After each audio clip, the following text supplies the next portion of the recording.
আসসালামু আলাইকুম রহমতুল্লাহ। তো চলে আসলাম আরেকটা নতুন ভিডিও নিয়ে, কিভাবে আপনি আপনার ট্রানজ্যাকশন পাসওয়ার্ড সেট করবেন এবং আপনার ব্যক্তিগত লগইন পাসওয়ার্ড চেঞ্জ করবেন। ট্রানজ্যাকশন পাসওয়ার্ডটা কি এটা একটু আমি ক্লিয়ার করি। আমি লগইন দিলাম আমার অ্যাকাউন্টটা। আমার এখানে যেহেতু এটা অটো সেভ আছে, আমি অটো সেভ দিয়ে লগইন দিয়ে দিলাম। তো এখানে আমার প্রোফাইল চলে আসলো।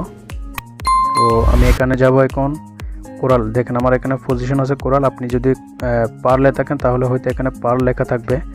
তো এখানে আমি কোরালে ক্লিক করলাম। কোরালে ক্লিক করে এখানে ট্রানজ্যাকশন পাসওয়ার্ড, এই ট্রানজ্যাকশন পাসওয়ার্ডটা হচ্ছে যখন আপনি আপনার ডলারটা অন্য কাউকে ট্রান্সফার করবেন তখন এই কোডটা লাগবে, কারণ আপনি ছাড়া আপনার ডলার আপনার অ্যাকাউন্ট থেকে কেউ ট্রান্সফার করে নিতে পারবে না বা হ্যাক করে নিতে পারবে না।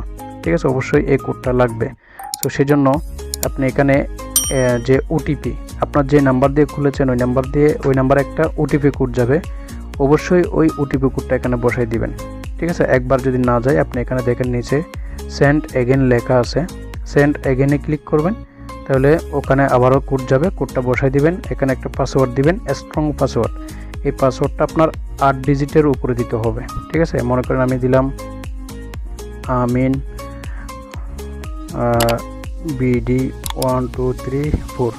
ঠিক আছে, এখানে আবার দিলাম আমিন বিডি 1 2 3 4। এখানে ওটিপি কোড বসাইলাম, ক্রিয়েট পাসওয়ার্ড দিলাম, ক্রিয়েট পাসওয়ার্ডে ক্লিক করলাম, অ্যাক্টিভ হয়ে যাবে, পাসওয়ার্ডটা সেট হয়ে যাবে এখানে। ঠিক আছে, এখানে কাজ শেষ।